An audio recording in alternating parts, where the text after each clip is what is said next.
Pues nada, buenas tardes a todos y a todas y gracias por venir. Yo soy Álvaro Fierro, voy a moderar esta mesa silla a 4 dentro del primer podcast 157 kilómetros de cultura, que como sabéis está englobado dentro del programa Tan Cerca. Hoy comenzamos aquí en Logroño, en La Lonja, para lo cual agradecer a Mediatac, a CAI y a La Lonja la ayuda en la organización de este evento. Vamos a hablar de unas cuantas cosas. A mí la verdad es que me encanta hablar de cultura, sobre todo cuando tienes tiempo y te has tomado una cerveza, porque el debate es un continuum y como tal lo hemos sintetizado de esta forma y lo leo. Este podcast pretende generar un archivo sonoro a través de las reflexiones de una serie de agentes culturales diversos en 3 territorios: Santander, Logroño y Bilbao. Geográficamente cercanos, la riqueza cultural y creativa de cada uno presenta patrones comunes, pero a su vez diferencias influidas por factores intrínsecos y externos. Este documento hablado, por lo tanto, tiene como fin generar reflexiones entre el sector y divulgarlo, para que el debate sea un continuum. Hoy comenzamos aquí en Logroño y presento a los ponentes. No sé hasta qué punto queréis que lea vuestra biografía. Me decís basta cuando haya pasado la 4ª hoja, si queréis. Empezamos por Javier Dulín. Es arquitecto por la SDIR, Escuela Técnica Superior de Arquitectura de Madrid. Perdón, es que me lío un poco con las siglas. Por la CHAM. Es actualmente profesor de proyectos de diseño de interiores en la Escuela Superior de Diseño de La Rioja. Ahora sí. Su trabajo abarca ejercicios de arquitectura, interiorismo, diseño, rehabilitación, montajes expositivos, ponencias y docencias. Más de 30 años de experiencia, combinando el ejercicio profesional técnico y práctico, que le ha servido para buscar la concreción de un método proyectual en permanente reforma que, desde una posición muy personal de respuesta a cada uno de los problemas a los que se enfrenta, utiliza con cierta proporción todas las herramientas del diseño. En el año 2014 obtuvo el 5º premio CEDIR, Centro de Diseño de La Rioja, en el apartado de diseñadores, como reconocimiento a la trayectoria profesional. Ya vale. Vale, gracias. Buenas tardes. Buenas tardes. Sigo con las presentaciones y luego haré una pequeña introducción para dar lugar al debate. Fran Alonso es graduado en diseño en la especialidad de diseño gráfico por la Escuela Superior de La Rioja. Ha desarrollado su trabajo en diferentes estudios como director de arte, hasta establecerse como jefe de departamento de diseño en la agencia bilbaína Workaholics. Tras 6 años desarrollando proyectos en el ámbito del producto digital, redes sociales y la comunicación institucional, accedió al cuerpo de profesores de artes plásticas y diseño de las DIR, donde forma parte del departamento de diseño gráfico. Además es activista en GILDA, principal de la asociación LGTBIQ+ de La Rioja, en la que ocupa el cargo de vocal, y bueno, etcétera, y más etcéteras. Sonia Oliveira se dedica a la gestión y a la mediación cultural desde Zarándula. Es un proyecto de activación cultural que cumple 20 años.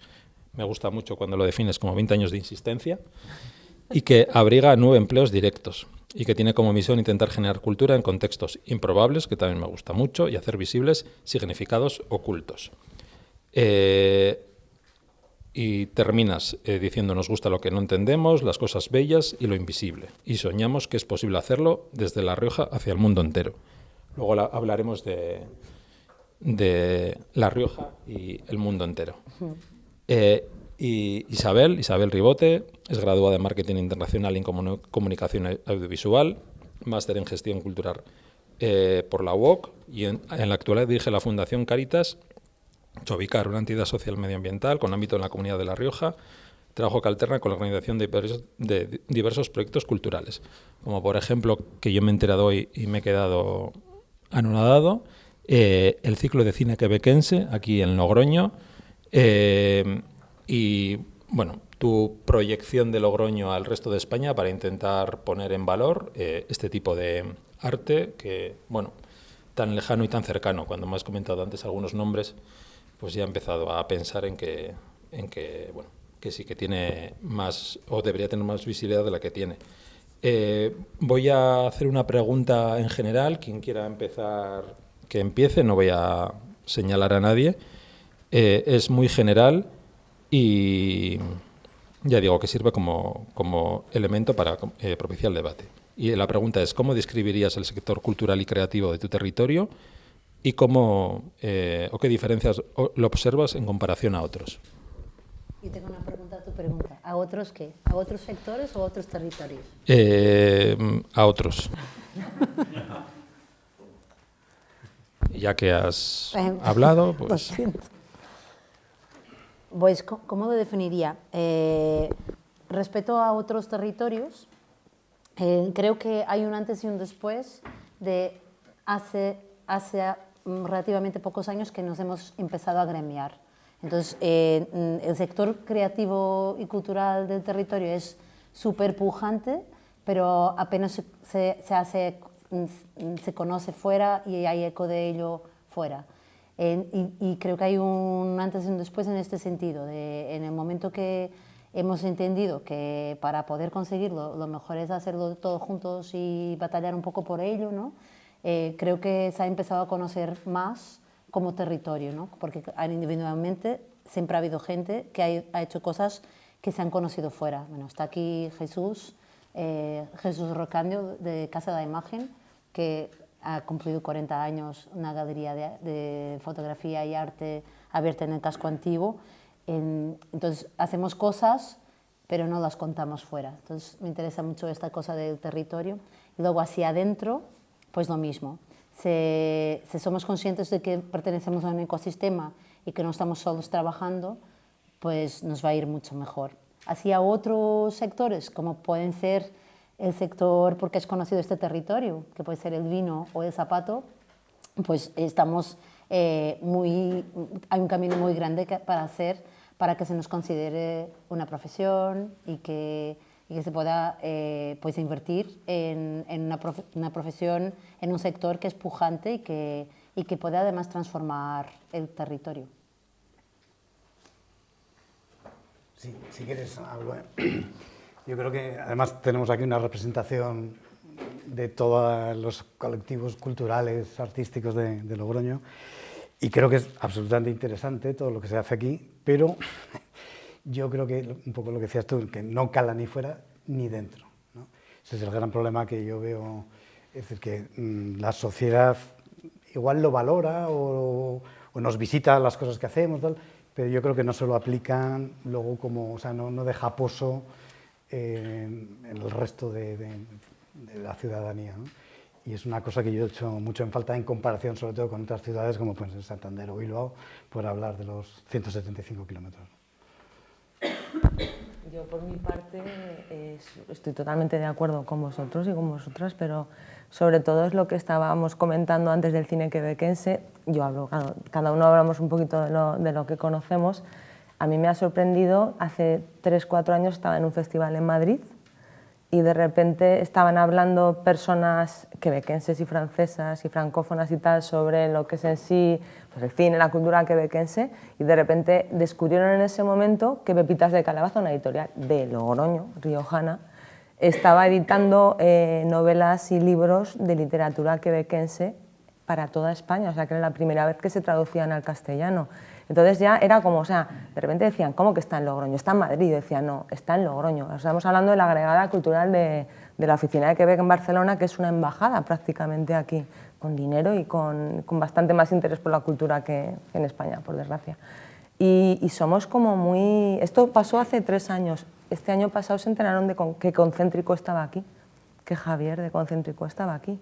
Ya han empezado a hacer, bueno, de hecho ya han empezado con Concéntrico a colaborar, o sea que somos como muy exóticos, quizá no tenemos el apoyo del resto de la ciudadanía, pero ahora mismo La Rioja yo creo que si te fijas y coges el microscopio flipas bastante, porque hay una diversidad de cosas que estamos a la altura, bueno, de otros. También por decir otro tema, nosotras en el Cineclub El Arrebato, que es un cineclub también que descubrimos, llevamos casi 20 años y muchas personas de aquí no lo conocen. Y es el cine, o sea, estamos hablando del cine que es como muy mayoritario y tal. Y aquí en Logroño el año pasado, este año en abril, hicimos la primera retrospectiva de Carlos Bermud. Es la primera que se ha hecho en España de un cineasta que yo creo que por las personas que conocen un poquito de cine es brutal. y sin embargo no llenamos la sala.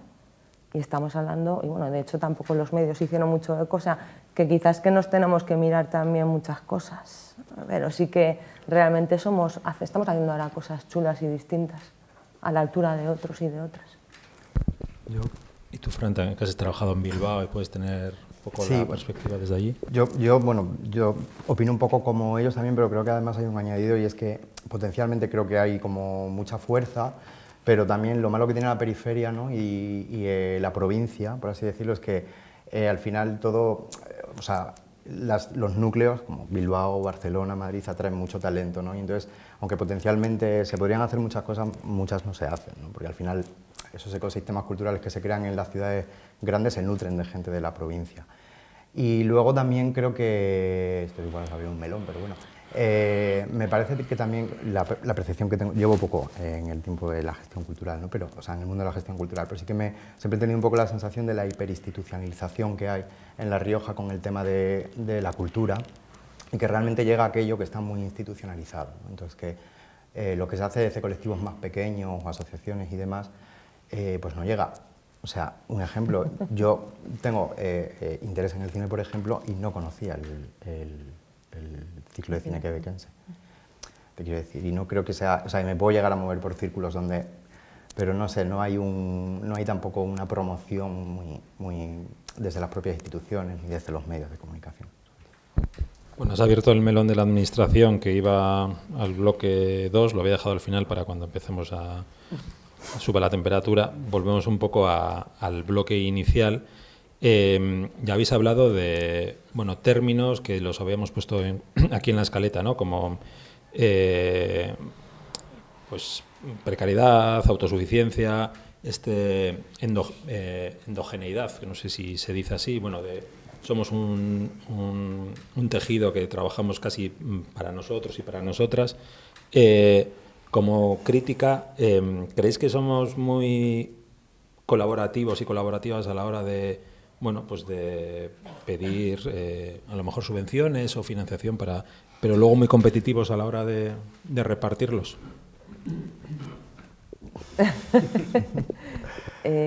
Yo creo que, antes estábamos también hablando un poquito sobre todo de la precariedad. Entonces, claro, lo de las subvenciones es que yo intenté en su día ser autónoma, cosa que cuando dice Sonia que tiene 9 puestos de trabajo, a mí es como ¡guau! Ahora mismo me parece alucinante que 9 personas puedan... Tiene que ver con el grado de locura, tranquila. No, tal cual. Pero es que es un poco eso, es que la precariedad, a poquito que quieras hacer cosas distintas, lo que estaba comentando antes Javi también, que es que hay un número de personas que son los que se mueven y son los públicos, y esas personas evidentemente pagan con la cultura, o sea, pagan por la cultura, pero la precariedad en la cultura es un hecho. Entonces, claro, sí que tenemos que tirar un poco de eso. Y por desgracia lo de la competitividad, sí, yo no lo pienso, yo no lo creo, porque tampoco creo que estamos tantos haciendo lo mismo. No sé. No, al revés, competitividad, yo creo que todo lo contrario, ¿no? Que toda la gente que estamos aquí, en cuanto pides colaboración con alguien, la tienes, ¿no? Eso está clarísimo. Y subvenciones, pues no lo sé, porque yo en el mundo que me muevo, las DIR es pública, pero muchas veces tenemos que tirar, para hacer cosas, tenemos que tirar del propio presupuesto de la escuela, no tanto de la administración. En algún caso sí, hay cosas que organizamos, como es el proyecto Covida, que hemos hecho 2 años, uno en el Museo Würth y otro en la Galería de Larry Carlin, que no sé si está por aquí o no, otro tipo interesante en Logroño también. Ahí sí que hemos tenido alguna subvención, pero en general es con fondos propios, o todo tema de, por ejemplo, el Colegio de Arquitectos, pues al final también es con dinero de la Fundación, todo lo que hacen desde Concéntrico, que lo citabas tú antes, la revista Fragmentos, el Cine Coar, tú lo conocerás, la Semana de la Arquitectura. Ahora mismo en noviembre son las 22 jornadas bianuales de intervención en patrimonio.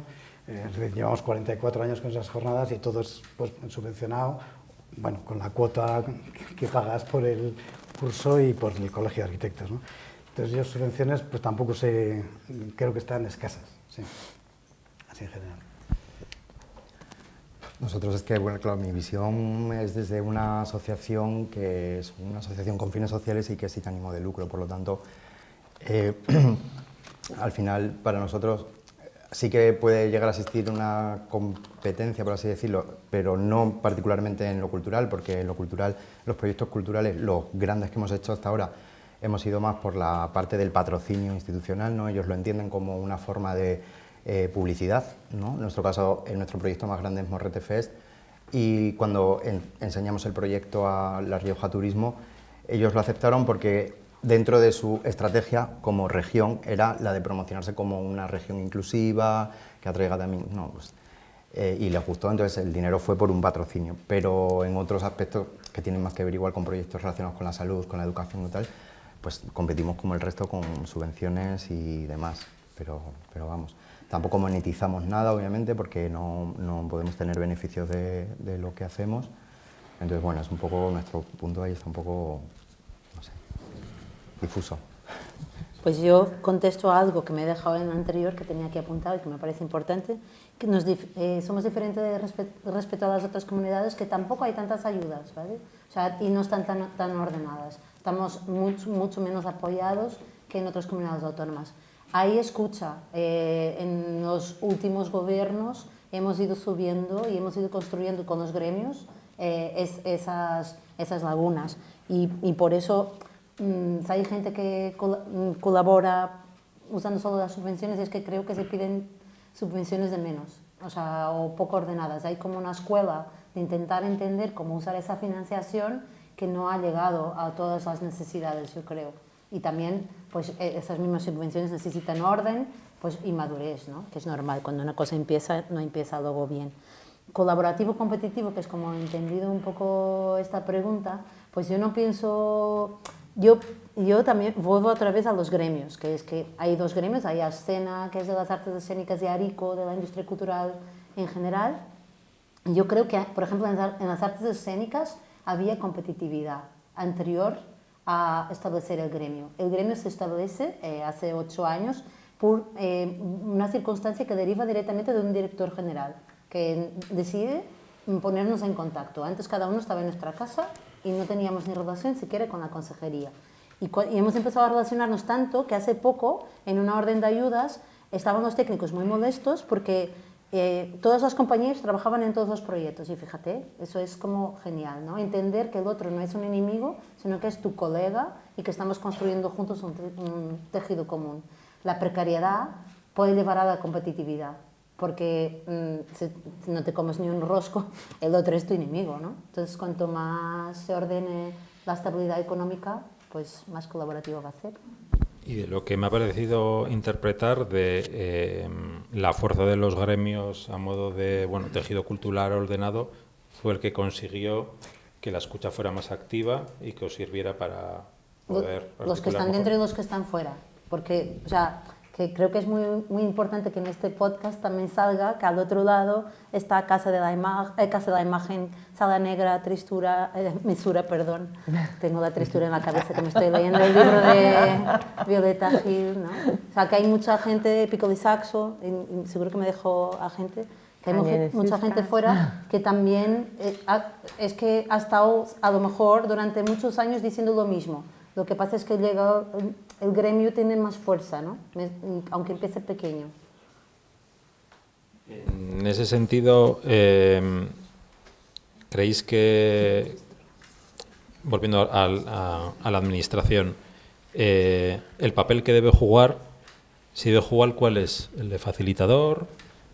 ¿Hasta qué punto tiene que meterse en vuestra labor? Lo ha comentado antes Sonia, o sea, realmente La Rioja, vino, zapatos, ostras, o sea, eso lo apoya todo el mundo y realmente estábamos hablando, tenemos aquí una serie de cuestiones, de festivales, de escuelas, de grupos musicales, o sea, que para sacar pecho, entonces, joder, es que realmente no hay que decir lo que tienen que hacer. O sea, la cultura, además, las bases de la cultura son que la cultura es la idiosincrasia de un pueblo y de un territorio. Entonces, la administración no tiene por qué meterse en nada. O sea, de la misma forma que están la administración o la federación de empresarios o todo lo demás, que son los que de alguna forma apoyan el tejido empresarial, yo creo que también Sonia lo apuntaba antes, es que la cultura es un tejido empresarial brutal. Y voy a poner un ejemplo de cine. lógicamente se ha rodado, el año pasado aquí la película de Isabel Coixet, no, el año pasado no, este año. Que yo sepa, la película me parece que costó, o sea, el gobierno de La Rioja puso 200.000 euros en esa peli. Una película que según Andrea de La Rioja Film Commission, que es la persona que creó La Rioja Film Commission y que lo ha sacado adelante y que ha luchado mucho, ha conseguido que una personalidad como Isabel Coixet ruede en La Rioja.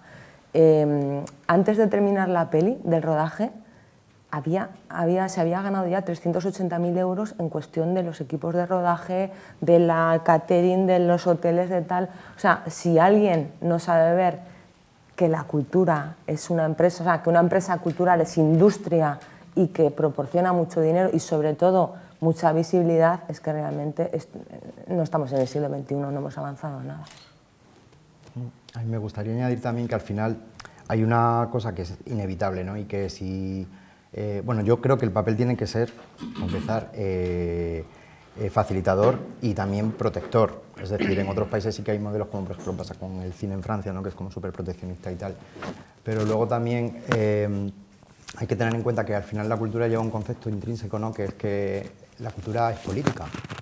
O sea, la cultura son ideales, es política, son puntos de vista, y hay muchos y muy diversos y muy enfrentados. Entonces, creo que es un sector también que es muy sensible a los cambios políticos, ¿no? Y eso es un problema. O sea, yo creo que debería haber como un gran pacto de partidos nacional, no sé cómo, para protegerla, ¿no? Y para dotarla realmente de fondos, de proyectos que realmente sean válidos y, no sé, es un poco la sensación que me da.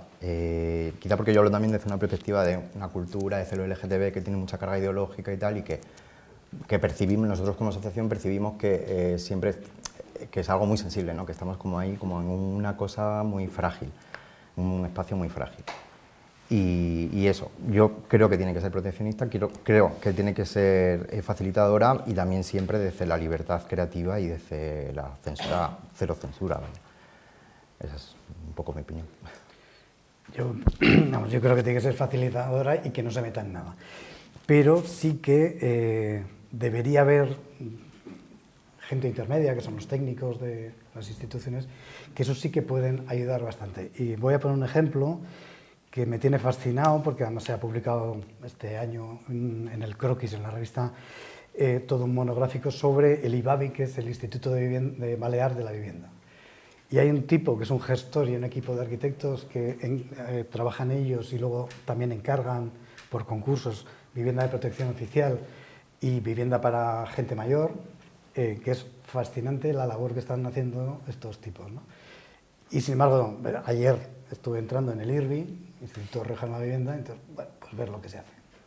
Entonces, es decir, que si deben facilitar, pero también poner gente interesante o inteligente que sepa gestionar el dinero de una manera. Están haciendo unas cosas, además con todo tema sostenible, evidentemente, kilómetro cero, CO2 cero, y lo están consiguiendo con una eficacia energética del carajo. O sea, es un ejemplo que me tiene fascinado este último año. Y ojalá se trasladara a otros sitios, ¿no? Como aquí.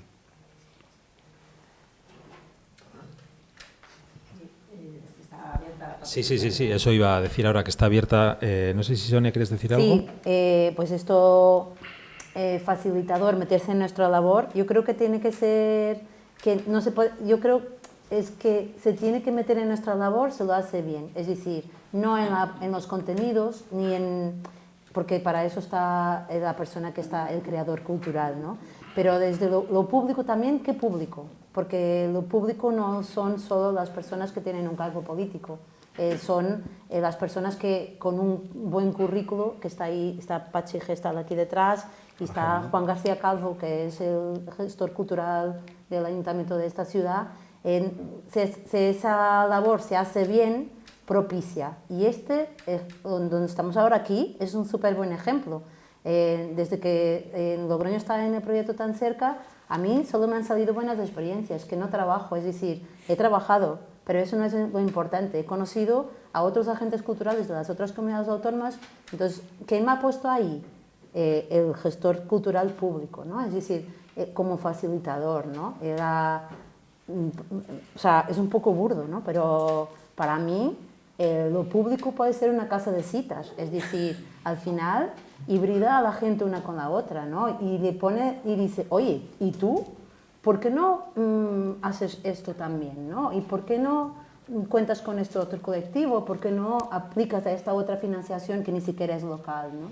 Entonces eso lo puede hacer lo público si se hace bien. Entonces ahí como facilitador y luego también generando público, porque los privados o el tercer sector sin medios no pueden generar públicos, pero el sector público tiene medios para poder generar públicos, es decir, incluso intervenir en la educación. Estoy totalmente de acuerdo. Si alguien quiere intervenir, que levante la mano, que directamente hable, pero antes quería hacer un comentario respecto a la película Isabel Coixet y al impacto económico que ha generado de manera directa e inducida. Habéis puesto a Bilbao también, no sé si alguien más de Bilbao, como un caso con el que os comparáis. No estamos como en Bilbao, bueno, no es tampoco Bilbao ninguna maravilla para compararse, pero el impacto económico, por lo menos en mi ciudad, ha calado tanto que prácticamente todo se mide desde ese punto de vista y no se mide tanto la calidad sino la cantidad. ¿Cuántos asientos se han llenado? ¿Cuántas entradas se han vendido? Si ha venido poca gente, pues mira, lo suspendemos y pensamos en otra cosa para que venga. Entonces creo que nos hemos acostumbrado a esa inercia de fiscalizarlo todo cuando la cultura es todo lo contrario, o tiene que ser todo lo contrario. La emoción que te puede provocar o el nuevo imaginario que te puede generar la película de Coixet después de una vez verla no tiene nada que ver con que hayas generado, pues no sé, un efecto o que los bares de alrededor pues hayan trabajado más y tal, ¿no? Entonces, yo creo que es eso, un discurso que ya tenemos que ir, el efecto Guggenheim que tenemos que ir ya superándolo, ¿no? Claro, lo que pasa es que hablas desde Bilbao y nosotros somos Logroño, estamos rodeados de Euskadi, Navarra, o sea, realmente nos ha pasado un poco también eso, que aquí, claro, vosotros tenéis pues como lo de la playa con el efecto de Juego de Tronos y todo lo demás, es que esto es La Rioja. Y aquí todavía hay gente en España que no nos sabe situar. Entonces eso es un poco triste. Realmente yo lo que estaba comentando antes cuando me refería al tema de la administración en ese aspecto, quería hacerles ver, o sea, que utilicen unas lentes que lo puedan ver desde ese aspecto, porque muchas veces es lo que estás comentando. Hay personas y hay administraciones y hay instituciones que todo lo miden por el tema económico, ¿vale? En este aspecto es lo que tú dices, la gente que estamos en la cultura decimos, oye, queremos seguir adelante, queremos tener oportunidades. Entonces me refería a ese tema económico por esa cuestión, sobre todo porque nos miren un poco. Antes estábamos hablando de que hacemos un montón de cosas, bueno, entre nosotros no sabíamos ni siquiera lo que hacíamos. Quizá luego hay que frenarlo, pero no creo que todavía la cultura, o sea, La Rioja pueda estar tampoco a nivel de Bilbao en esos aspectos. Bueno, y tenemos el Museo Igual Gürtel. saber educar, ¿no? Es decir, no coger siempre la idea de nadie apoya o se meten demasiado, pues intentar también ir a articular e intentar dialogar, que a veces el sector cultural se enroca detrás de un muro, ¿no? Y están los demás al otro lado. Y es que el sector público es nuestro. ¿Una pregunta por ahí?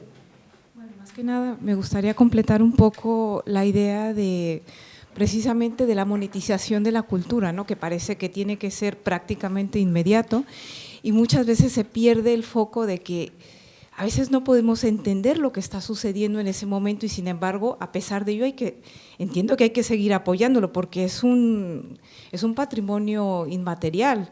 Robert Fillion, el fundador de Eternal Network, que estaba adscrito al movimiento de Mail Art, la propuesta me parece fantástica porque él decía, bueno, realmente tiene sentido seguir hablando de vanguardias ahora cuando realmente a veces no podemos entender qué está sucediendo, o sea, cómo podemos ejercer de jueces con ese poder escópico de decir tú sí perteneces a la vanguardia o tú sí mereces una subvención o simplemente visibilidad. Entonces creo que a veces desde las administraciones se pierde el foco de que esto es a largo plazo y bueno, también agentes culturales, ¿no? Parece que todo tiene que ser o monetizo al momento o tengo gran impacto en redes o esto ya no puede tener continuidad, ¿no? Entonces esa parte yo creo que la perdemos de vista, que son proyectos a largo plazo. Totalmente, y a raíz de lo que estás comentando, que solo hablando de la monetización de esta película en particular. Esta película, 3 meses después, estaba en el Festival de San Sebastián, con muchas posibilidades de ganar una Concha de Oro. Bueno, de hecho, el actor secundario se llevó un premio. O sea, es que es lo que estás diciendo. O sea, una película, una obra de arte, un edificio o una construcción tiene una continuidad brutal que permanece en el tiempo. Hace un ratito estábamos hablando de películas en particular que generaciones nuevas las vuelven a ver y les vuelven a inspirar, y es brutal. O sea, es que tiene una riqueza la cultura. Claro, lo estaba intentando ver desde los ojos de la administración, pero a nivel del resto de la gente, las personas que amamos la cultura, lo tenemos claro, yo creo. Claro, pero también, aunque me parece algo muy romántico, yo intento verlo también con esa visión, ¿no? Porque si no, no sería activista, no colaboraría en una asociación, pero sí que es cierto que las administraciones piden números, o sea, es así de claro. O sea, y realmente nosotros cuando llevamos a cabo un proyecto, intentamos que haya una calidad artística o al menos dirigida hacia lo que queremos conseguir. Nuestra forma de monetizar no es el dinero, es básicamente el que cree un impacto, ¿no?, en la sociedad, en que genere referentes en las personas más jóvenes, en que normalice, visibilice la cultura LGTB, la ponga de manifiesto. Pero lo primero que nos pide la institución es un reporte de redes sociales para ver los impactos creados, números, o sea, es eso, o sea, necesitan verlo, ¿no? Si no, no... ¿Y creéis que eso forma parte de vuestro trabajo, educarles o generar pedagogía en ese sentido a la administración para que entiendan la monetización desde otras formas? Yo creo que puede llamarse burocracia creativa, ¿no? Es decir, a la vez educar, pero también intentar poner en esos números los valores que tú crees que deben estar. En mi ámbito es que no hay... No hay burocracia creativa. No hay burocracia creativa, ¿no? Decía algo y se me ha ido. Bueno, seguiremos sacando aquí palabras clave que nos sirvan de inspiración para otras preguntas, y ya digo que cuando queráis interrumpir estáis más que invitadas. En el segundo bloque habíamos planteado el tema de, como no, la tecnología y el puñetero ChatGPT y la inteligencia artificial. Si lo llevamos, o sea, si hablamos del poder de la tecnología en la sociedad y lo llevamos a nuestro sector, ¿desde qué perspectiva lo veis? ¿Desde una perspectiva tecnopesimista, tecnooptimista, tecnoneutra? Yo voy a decir una barbaridad muy gorda. Venga, estamos en horario de máxima sí, ¿no? audiencia. Ya hay niños, pero se puede hablar, ¿no? Vale. Pues esto es un poco, yo creo que como el tema de la droga, ¿no? O sea, cómo desarrollas, cómo utilizas una herramienta. O sea, es un poco lo de la educación. O sea, si te han educado para una cuestión que tiene la sociedad, el ser humano, de utilizarlo para muchas cosas positivas, para potenciarse, para ser feliz, para hacer feliz a los demás. El problema es cómo utilizamos las cosas. Es que decir, no, tecnología sí, es que me parece, es como lo de la globalización, cosas así que, no, es que estoy en contra. No, es que, a ver, todo tiene cosas muy buenas y cosas muy malas. Si una persona está educada para saber manejar y tener un criterio, yo creo que cualquier cuestión la tecnología puede ser súper útil en muchísimos aspectos. Yo considero también que tiene muchas luces y muchas sombras, ¿no?, el desarrollo tecnológico, pero sí que es cierto que o sea, yo soy tecnooptimista absolutamente, tecnoentusiasta, podría decir. A mí me parece que ha conseguido algo muy importante, que es, por ejemplo, que los colectivos pequeños, ¿no?, cuando se hace cultura un poco también hay de sectores con menos recursos y tal, que se pueda comunicar, por ejemplo, el tema de la comunicación, que me parece fundamental, ¿no?, es mucho más asequible, mucho más asumible, se puede hacer incluso de forma interna, y eso me parece muy positivo. Tiene sombras también, ¿no?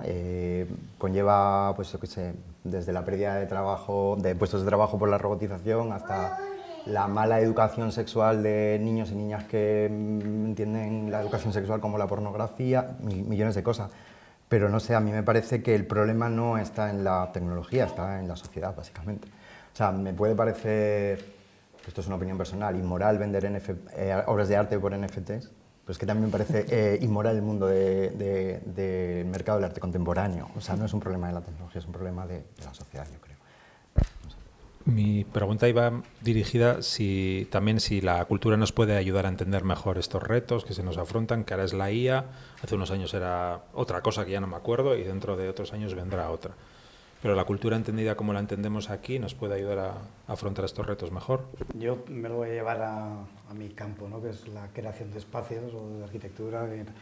Soy optimista porque es una herramienta que, sabiéndola utilizar, supongo que nos va a ayudar, pero soy más optimista porque frente a eso solo nos queda la inteligencia humana, ¿no? Entonces, que además insisto ahora mucho en la escuela a mis alumnos porque llegará un momento que demos a botón y nos salga el proyecto de ejecución. Pero ayer precisamente me salía una aplicación que es Room GPT y es una mierda. Supongo que luego va a mejorar muchísimo y llegará el momento que demos al botón y tal. Pero me quedaba muy contento porque frente a esto todavía ¿no? Solo nos queda ser más inteligentes en la medida que podamos. Y yo creo que además como interviene, no sé, no es un arte que puede estar en 2 dimensiones, ¿no? Esto es un 3D donde tienes que interviene mucha gente física, ¿no? Y que construimos cosas, ¿no? Entonces, yo en ese sentido soy optimista de que nos ayude, pero porque vamos a seguir necesitando a la gente y a los gremios, y a los operarios, y a los instaladores y tal, ¿no?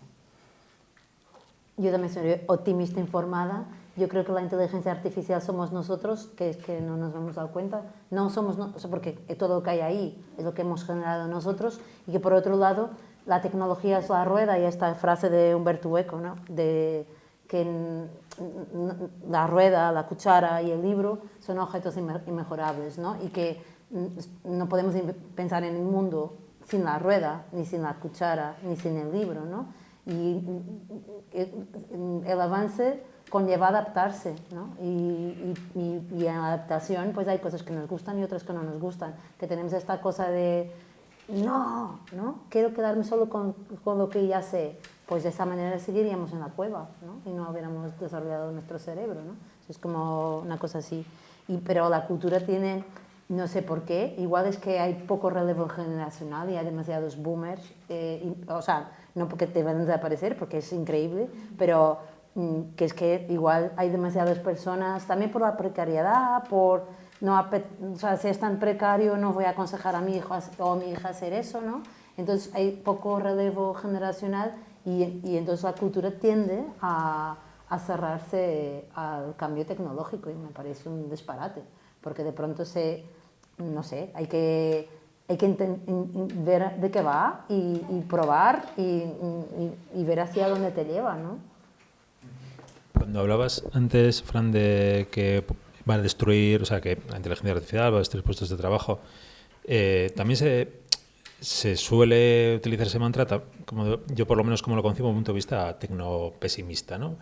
Pero puede ser que igual trabajemos menos horas, sí, ojalá, y las utilicemos para cuidarnos más, porque este es otro temazo dentro de la gestión cultural, que son los cuidados.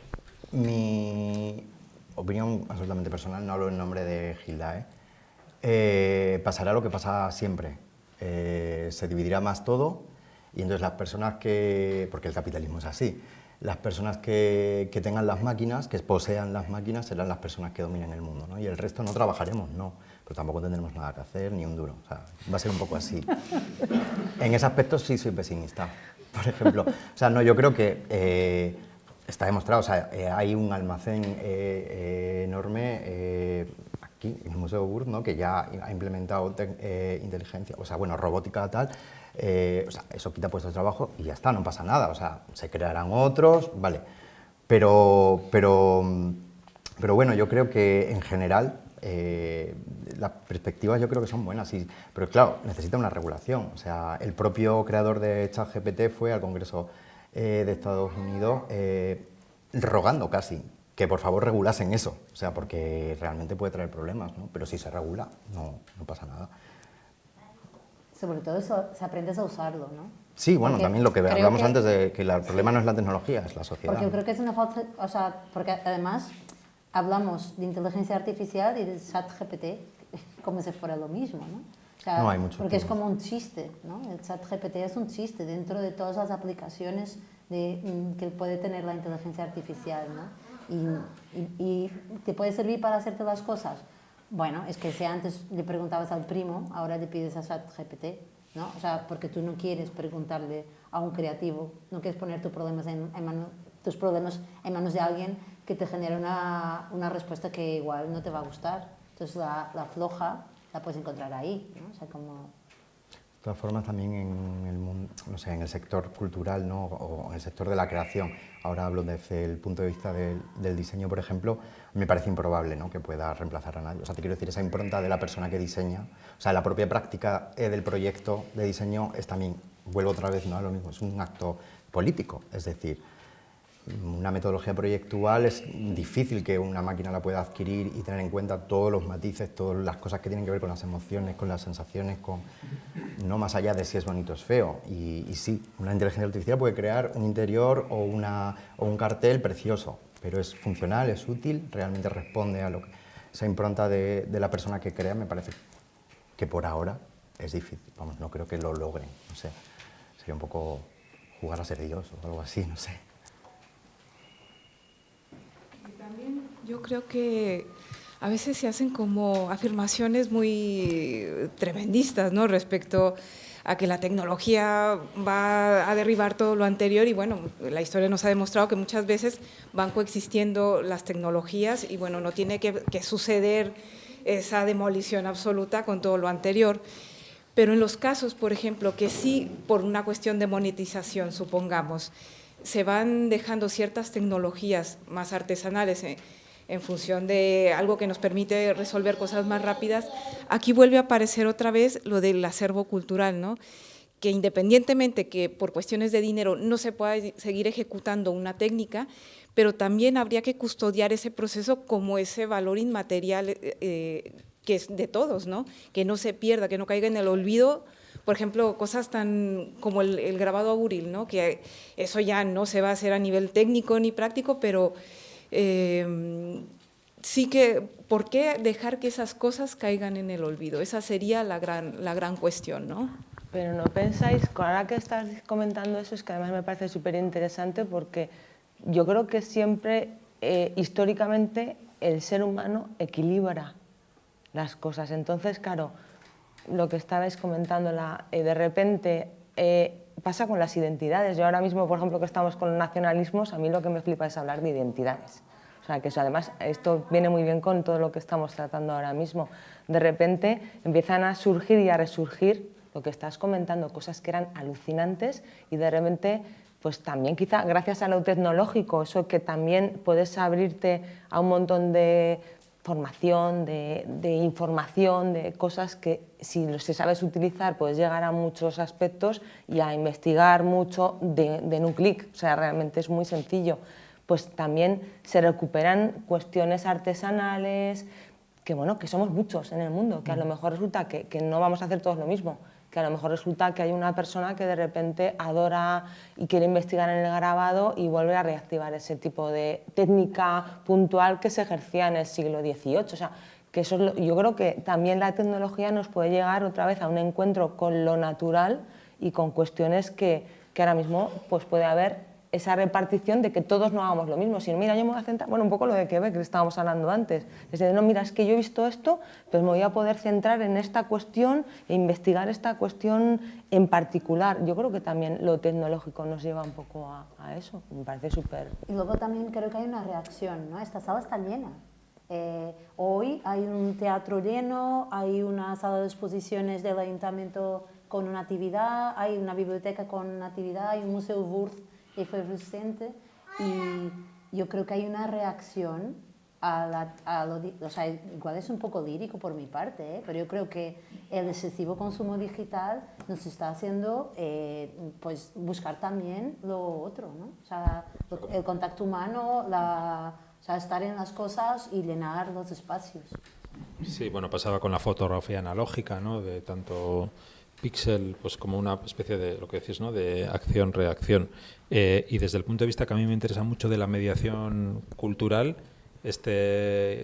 bueno, pues esta posición de servir figuras como las vuestras para hacernos entender desde la educación artística pues estos nuevos retos que nos enfrenta la sociedad.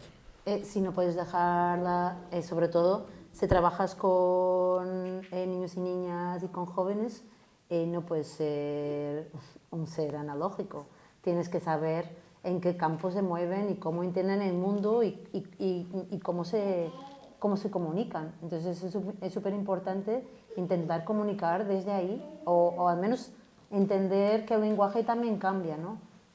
Hablabas de los cuidados, va un poco por ahí, ¿no? O sea, pues la mediación cultural yo creo que lo que hace es horizontalizar el discurso, ¿no? y preocuparse con el interlocutor, preocuparse con el otro y también dejar que genere contenidos, ¿no? Y entrar en lo colaborativo y a partir de ahí, si estás mirando al otro o a la otra que tienes enfrente, pues claro que vas a usar la tecnología para ello. Luego también, fíjate, que es lo que ha pasado un poco en la pandemia, ¿no? Pero también pasa profesionalmente. Estos días ha estado Cultura y Ciudadanía y yo no pude ir por un impedimento de una reunión que ha surgido como de pronto y pude asistir al evento y estar hablando con la gente que estaba ahí, ¿no? Pero también una persona con un problema de alguna enfermedad momentánea o crónica puede participar de la actividad de los centros culturales, de los museos, de los teatros o sea, por ejemplo, que en el Museo Wurth se vio eso durante la pandemia, ¿no? Empezó a participar público de otros lugares geográficos que no participaban antes en las cuestiones propias de la programación o en cualquier museo, pero vamos, tirando de la tierra, que es increíble, que hay que venir aquí. ¿Algo que añadir? ¿Tiene algo que comentar? Y ya para ir terminando con este bloque, la inercia del consumo online ha sido positiva, ha sido negativa, ha sido totalmente inevitable. Nos hemos adaptado y nos ha servido para mejorar, ¿no? Es que, no sé, o sea, como tuvimos así como una pandemia mundial que de repente nos vino de golpe y como que cambió todo.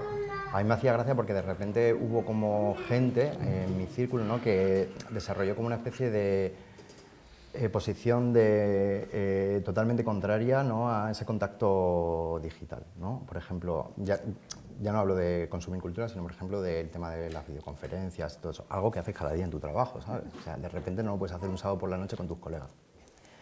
Y luego, en cuanto al consumo, yo, por ejemplo, a mí me parece que es de las pocas cosas buenas que trajo la pandemia. O sea, yo recuerdo que yo compré entradas para ver, o sea, varias veces para ver artistas que me gustan, que hacían un concierto en streaming y vendían por una tiquetera entradas y lo hacían en su casa, básicamente. Y a mí me pareció un formato muy guay. O sea, la presencialidad es algo que quedó como destruido ya en la pandemia, ¿no? Lo demostró.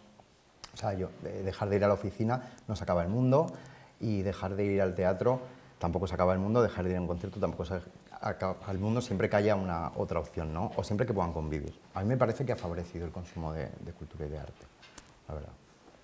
Yo es que durante la pandemia me invitaron a un debate así online, ¿no? En la que había un montón de gente que decía, no, digo, pero es que no es no, sí, ya estábamos ahí, ¿no? Simplemente ha acelerado el proceso, ¿no? Que es una manera más de estar juntos. Entonces, no hay que tener como pensar. Y luego, la digitalización es que, no sé, es fantástico. Es que podemos consumir mucho más productos online, ¿no? O sea, como que de otra manera, no sé, me pegaba unos viajes antes a Barcelona y a Madrid que ahora a veces no me pego. O sea, y entonces estoy más aquí. Y eso también es genial. El contacto humano está sobrevalorado. Sí, por ejemplo, en la pandemia yo retomé o cogí esas tecnologías, ¿no?, de la comunicación y yo qué sé, hice cursos con Carmen, o escuché conciertos de mesura, que fue fantástico aquel, por cierto, pero a nivel profesional el online a nosotros no nos sirve para nada. Se cayeron todos los proyectos, se cerraron casi las obras, continuaron las que estaban hechas. Es decir, que es la parte positiva de decir, bueno, el mundo digital, otra vez lo que decía antes, no puede con nosotros. Necesitamos estar físicamente y tal. Pero evidentemente tiene esa parte buena. Sí, yo te iba a preguntar Perdón, no sé si queréis comentar algo. Sí, no, es que realmente lo que estabais comentando también es que lo que sirva para ampliar los canales para llegar a la cultura es extraordinario. Pero bueno, lo que hemos hablado, ¿no? También luego está el uso. En el caso de la docencia me parece interesante cómo reorientarla en un momento dado donde la información es tan, entre comillas, democrática, ¿no? Donde puedes conseguir, pues eso, me da igual, la información sobre cualquier arquitecto en cualquier momento del tiempo. ¿Cómo se puede cambiar la docencia para hacerla más atractiva al alumno y a la alumna? Pues educando a usarlo, antes lo decíais, ¿no? Hay que enseñar a usar esas tecnologías y huir de ciertos topicazos como puede ser Pinterest o Instagram, ¿no? Hay cosas, evidentemente encuentras todo, pero es curioso, es decir, es una pelea, Fran también lo sabrá, es decir, es una pelea, yo tengo la biblioteca a 1,5 metros de mi aula y llevarles a la biblioteca les cuesta, o sea, prefieren buscar rápidamente y les vale, sobre todo es que les vale cualquier primera imagen o lo que sea, ¿no? Entonces la educación está en ese mira bien y explora y analiza y que estudia y que no te valga la primera imagen, ¿no? Pero en eso estamos, ¿eh? Totalmente, o sea, yo al principio lo primero que hago el primer día de clase con cualquier grupo es pasarle un PDF con un montón de links de bibliotecas digitalizadas de arte, museos de diseño y tal, para que busquen de forma rigurosa, porque ¿cuántas veces he visto en un proyecto, mi inspiración es el Dada, y pones una foto, que es lo primero que te ha salido en Google de Dada, que no pertenece ni a la vanguardia, o sea, ni a la corriente, ni está citado, obviamente, ni nada, eso es un problema. Claro, ellos hacen un consumo de lo digital muy diferente al nuestro, quizás mucho más rápido, mucho más efímero, mucho más visual, y creo que es nuestro trabajo educarles en ese aspecto, pero también creo que desde la propia educación presencial deberíamos fomentar también las prácticas digitales. O sea, yo estoy haciendo un máster en la UOC, antes como has dicho, que es totalmente online y me está pareciendo, o sea, una maravilla, la verdad. O sea, no estoy viendo ninguna pega, o sea, cero pega. Y me parece que implementar algunas cosas de lo digital en lo presencial sería positivo, porque ellos también lo entienden como algo más cercano, quizás están muy familiarizados con los propios artefactos, con la forma de enfrentarse a ello, no sé. Y bueno, y luego también que donde no hay mata no hay patata, te quiero decir que no pasa nada, o sea, que es que hay gente que no es rigurosa en su trabajo, hay gente que no quiere investigar o gente que no quiere, no pasa nada, pero bueno, ofrecer la posibilidad me parece guay. Y lo que has dicho hay una cosa súper buena, ¿no? Que es la formación, la colaboración, ¿no? O sea, como que son herramientas para el sector cultural que se aumentó muchísimo con la capacidad digital, ¿no? O sea, como que ya pues no tienes que ir a quedar con pedagogías invisibles como cuando tú has hecho ese informe, ¿no? Que todo por email y por teléfono, sino que ya puedes hacer muchas reuniones, ¿no? Y claro, tienes yo Google me Drive, apunto que es mucho, por ejemplo, a los cursos de la Casa Encendida que me encantan y conozco a gente de otras comunidades autónomas que está ahí, ¿no? Y entonces de pronto hay una burbuja de pensamiento que antes tenías que pues, sacarte un fin de semana, gastarte más dinero porque alojamiento tal y para poder pensar la cultura.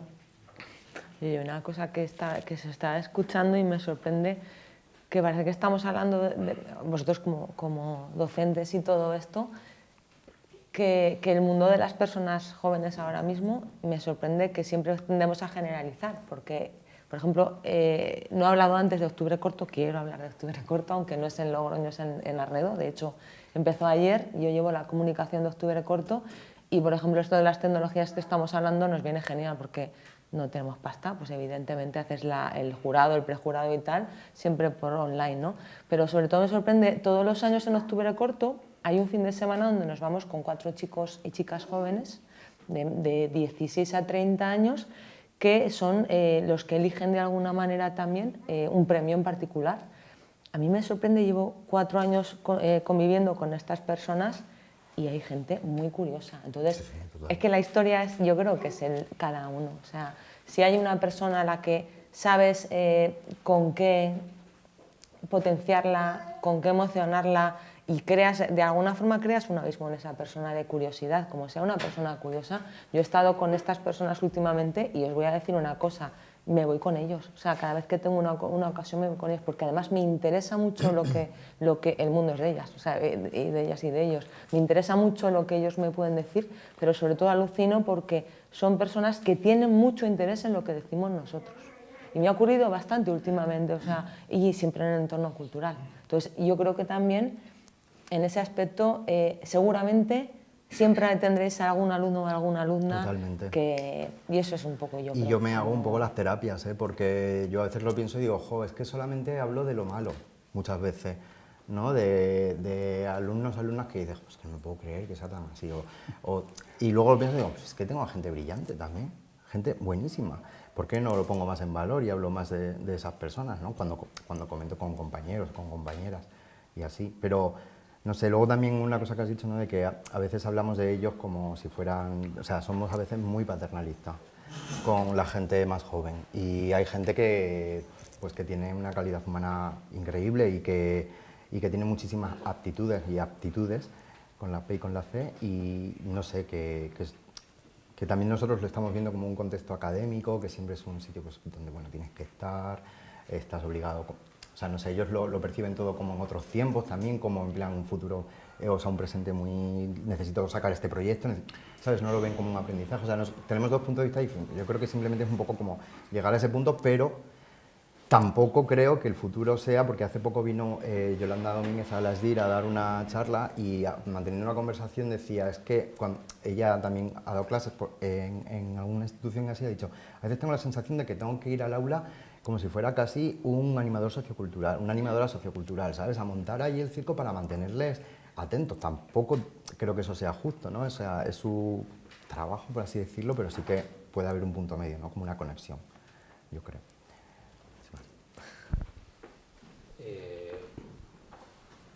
Respecto a lo que estás comentando de cómo enfocar, ¿no?, esos recursos educativos para que lo reciban, sí que creo que hay que tener pues como diferentes maneras de llegar a las personas, ¿no? No es lo mismo llegar a un grupo de edad como pueden ser los jóvenes que llegar a alguien que es mucho más mayor. Por ejemplo, ahora el Museo del Prado ha recibido un premio internacional por la gestión de sus redes sociales, porque ahora mismo ha habido como un aumento exponencial en las visitas que están recibiendo y entre el público juvenil.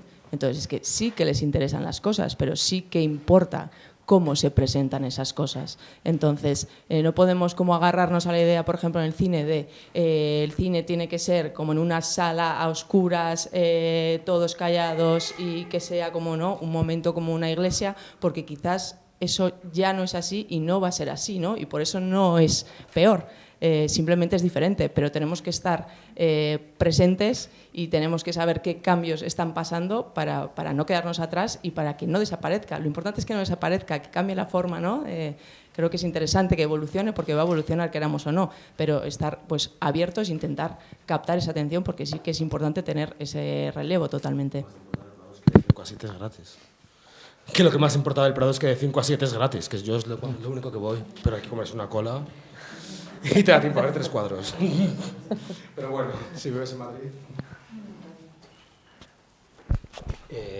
Sí, bueno, totalmente de acuerdo, y yo creo que por defecto entre los que estamos y las que estamos aquí nos hemos referido a los y a las jóvenes siempre ellos, ellas, ¿no? Siempre como el otro, ¿no? Como si no formaba parte de nuestra comunidad, y en el sector cultural, por lo menos en el que yo me muevo, es muy típico, pues bueno, tratarles con cierta condescendencia, incluso con un perlín de yo creo que es porque no asumimos nuestra poca capacidad de que nos estamos quedando obsoletos y obsoletas, ¿no? Y que nos da rabia que viene gente detrás haciendo mogollón de cosas y cosas súper interesantes, pero que como no son como nosotros las vimos o nosotros las generamos, no las vemos con ese sello, ¿no?, de dignificación que creemos que tiene que tener, ¿no? Y yo también soy profesor y me rodeo de gente joven, que me parece que es un ejercicio bestial para mantenernos un poco también, pues, sanos y yo creo que sí, que hay gente súper capaz y que no hace falta, y que no están todo el rato mirando el móvil, ni les interesa solo el fútbol, ni les interesa, que va, para nada. Lo que pasa es que, bueno, yo creo que tendemos más a hablar de ellos que a hablar con ellos, ¿no? Y que, como comentabais antes, bueno, ya me callo, que no os conocíais entre vosotros y vosotros, algunos, aunque estéis dentro del mismo ámbito, bueno, nos pasa eso mucho, que no les conocemos, ¿no? Y así seguiremos con esta barrera. Ya por último, que ha arrancado, estáis hablando de un tejido cultural que hay aquí en Logroño, que está caracterizado por, bueno, antes has hablado del concepto periferia, bueno, de una población urbana que no sé cuántos habitantes tendrá, pero bueno, que es un fenómeno muy típico en Álava también, pues después de Vitoria, el segundo Samurrio, hay de entre 200.000 y 40.000, ¿no? De repente hay un escalón. Eso genera que la gestión cultural sea más fácil o más difícil, o que por tener menos medios y estar más desconectado, ese tejido surge solo, o sea, surge por combustión espontánea. Es que yo me acuerdo mucho del Festival de Pradejón, del Serie B. Yo crecí con eso, o sea, yo gracias a ese tipo de festivales me empezó a interesar la música. Y al final eran dos animados de la vida, porque ya veis lo que había en Pradejón, que un técnico de cultura de entonces les escuchó y se generó una escena que todavía colea, o sea, grupos que tocaron ahí por primera vez y tal. Y yo de Bilbao. Entonces, ¿creéis que esa desconexión o conexión es positiva para generar...? Me callo porque me empiezo a liar. No. Yo creo que el fuera del foco es el sin red, ¿no? Entonces, al final, si tú creas algo en Madrid o en Barcelona, de pronto, y lo comunicas a los medios, es como... Y a lo mejor lo haces desde una institución o cerca, hay como mucho más atención. Y cuando estás fuera del foco, pues... es que a lo bestia, ¿no? Voy a hacer esta locura, ¿no? Pero, como... Perdona, pero antes estáis hablando de Bilbao, yo creo que en Bilbao no hubiésemos llenado una sala Claro, así, es que pero tiene para que nada. ver con, a eso voy, ¿no? Bilbao es decir, curioso, sí. Perdona. no, estamos entre amigos, hagámoslo, ¿no? O sea, hagamos la locura, ¿no?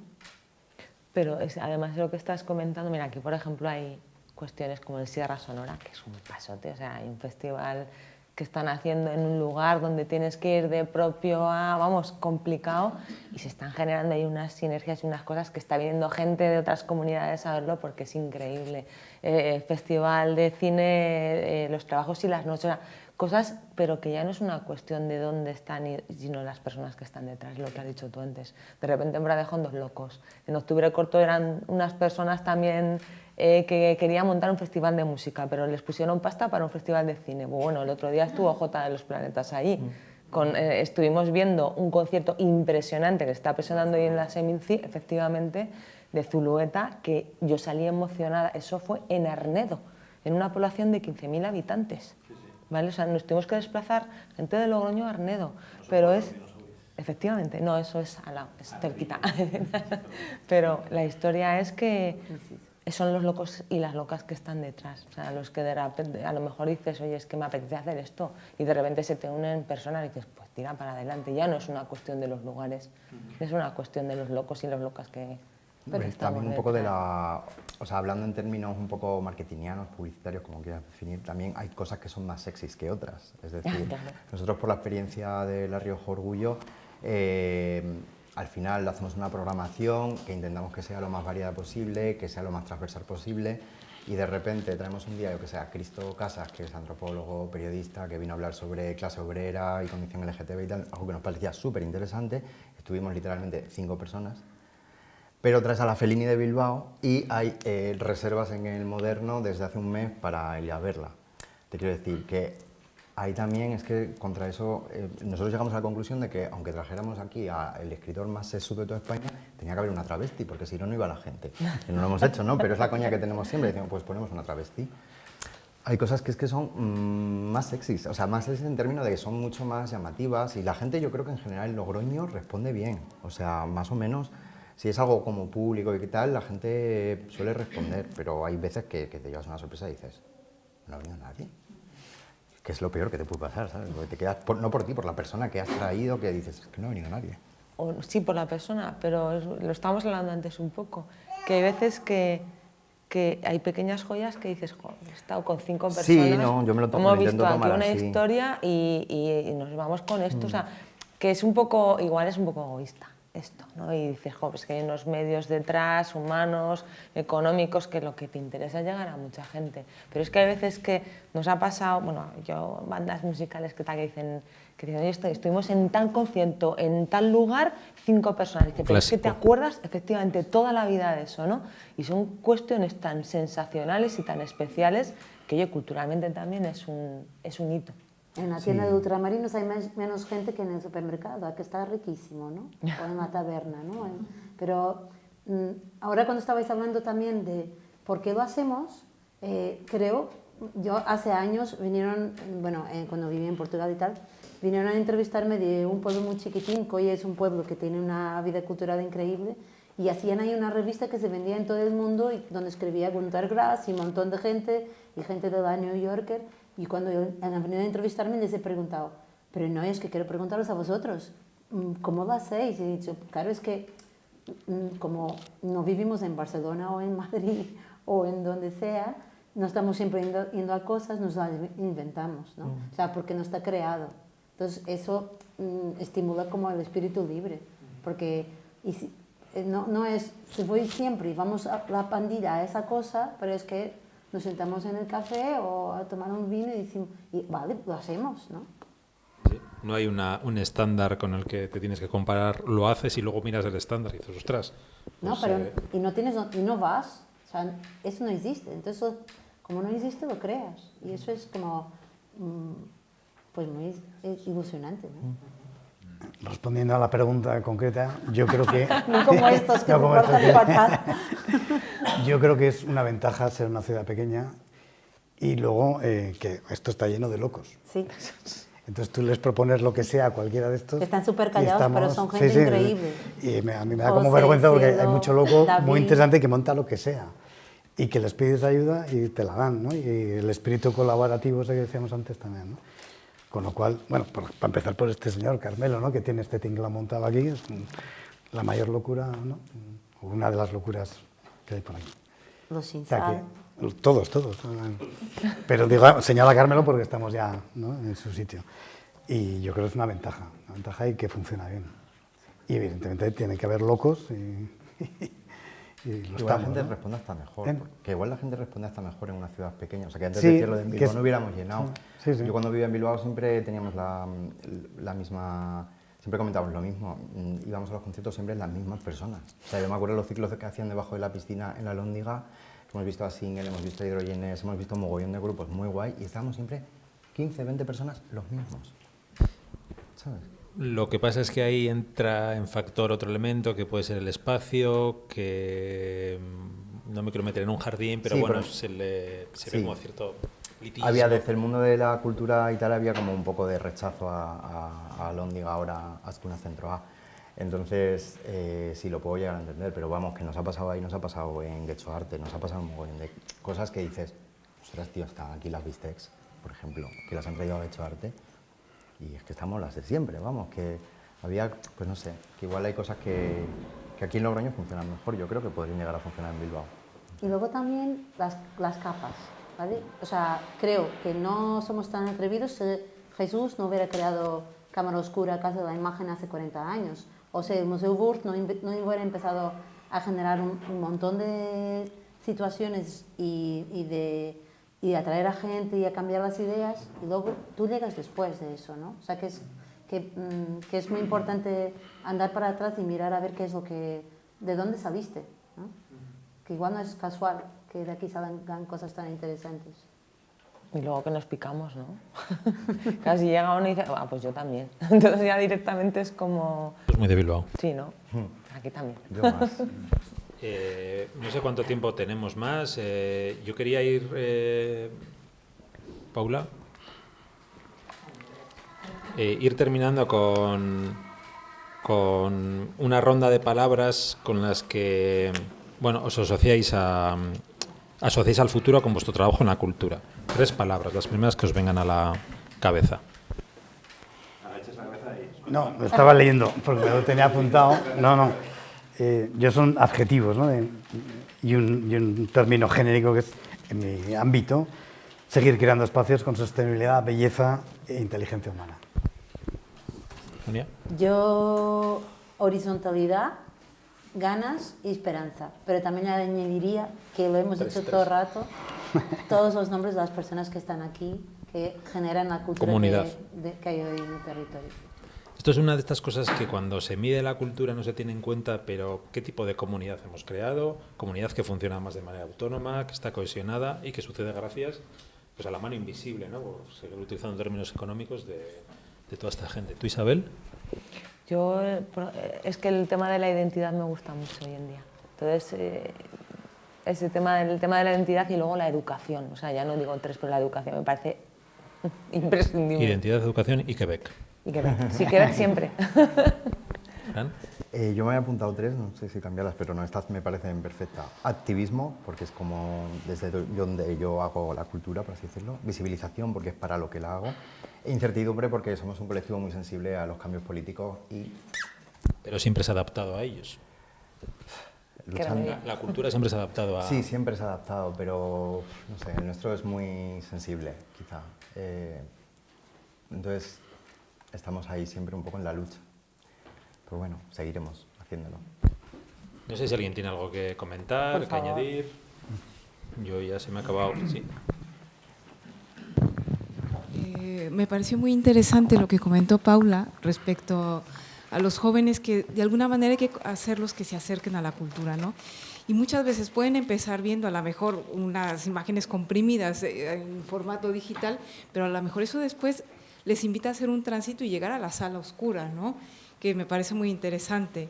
Por ejemplo, ha pasado también con los NFTs, que parecía como que iban a acabar con todas las estampas y demás. ¿Y qué ha pasado? Mucha gente que hace NFTs ha empezado a imprimir sus trabajos.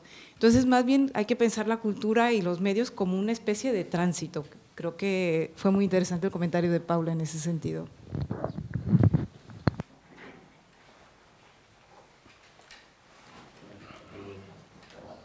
Producciones.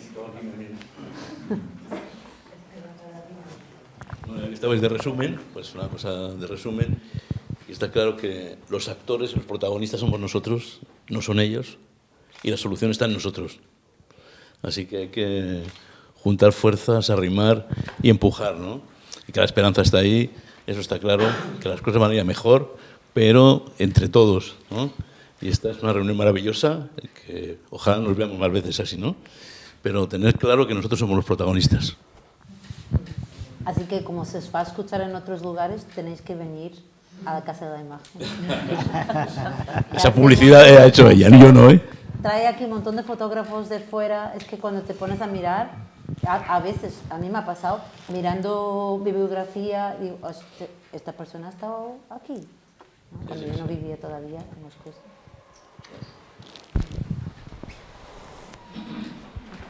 Bueno, yo solo sumar como logroñesa exiliada, que me fui a estudiar fuera y ya no volví, pues porque pensaba, ¿no?, que quizá Logroño no era suficiente, ¿no?, que creo que hay un momento en la vida de muchos jóvenes pues que se marchan, y por eso el problema que hablabais, ¿no?, de la provincia y de cómo se alimentan también otros contextos culturales con gente que viene de fuera.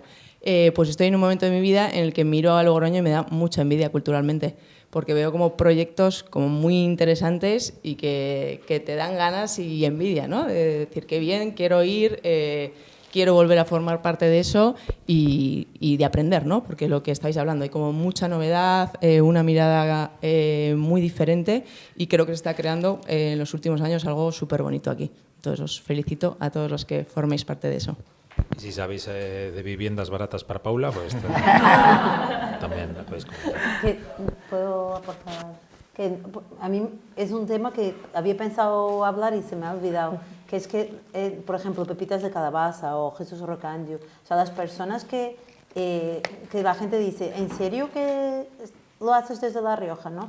En algún momento han insistido en quedarse, o Javier, ¿no? O sea, han decidido, claro, era mucho más fácil estar en otro lugar.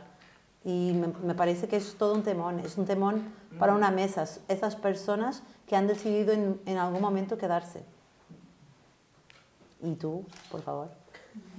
Yo aquí estoy intentando con proyectos como este, también con otro proyecto como 24/3 que estuvimos presentando ahí en la Biblioteca Rafael Azcona, pues volver a conocer gente aquí y poder conectar, ¿no? Que también es de lo que se trata esto un poco, pues también de lo que hablabais anteriormente, pues poder conocer otros ecosistemas, a gente de otras ciudades y empezar pues a generar otras cosas juntos. Muy bien, pues yo os dejo ya con el botellín de Mau o con lo que queráis, y que ha sido un placer, un gusto conversar, y que, como comentabas antes, que sea al principio de otra reunión y de otra, y que de esto se vayan germinando semillas que os sirvan para bueno, que la rueda siga girando, ¿no? Pues nada, muchas gracias a todos y a todas, y nos vemos. Gracias.